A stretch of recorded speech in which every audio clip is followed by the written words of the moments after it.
இந்த ப்ராப்ளம் பாருங்க. If 9 times 9th term of 9th term is equal to 15 times 15th term in an arithmetic progression, then find the 24th term.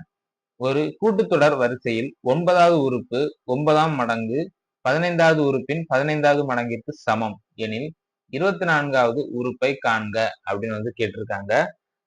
Simple தான், பார்க்கலாம். 24th term என்னது? a plus 23d. இதான் 24th term. இது என்னது அப்படின்னு கேட்டிருக்காங்க. 9th term is equal to 9 times of 9th term, அதாவது 9 into 9th term என்னது? a plus 8d is equal to 15 times of 15th term. 15th term a plus 14d. இதை நம்ம simplify பண்ண பார்ப்போமா? ஆன்சர் தானே பார்ப்போம். அடிச்சோம்னா 3 9 5 3 15 3a plus 24d is equal to 5a plus 7dd.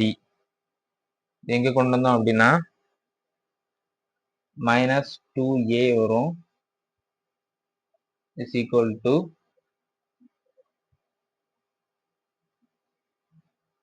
46. இந்த side கொண்டு போனோம் அப்படின்னா 46d. so a is equal to -23d வரும்.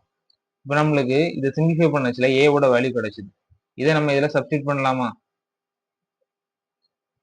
இதில் நம்ம சப்ஸ்டிட் பண்ணோம்னா a ஓட வேல்யூ -23d. இதில் நம்ம சப்ஸ்டிட் பண்ணுவோம். -23d plus 23d. இதை ரெண்டையும் கேன்சல் பண்ணிடலாம். ஆன்சர் பார்த்தீங்கன்னா 0 வரும். ஆப்ஷன் செக் பண்ணலாம். ஆப்ஷன் சில இருக்குது 0. அவ்வளவுதான்.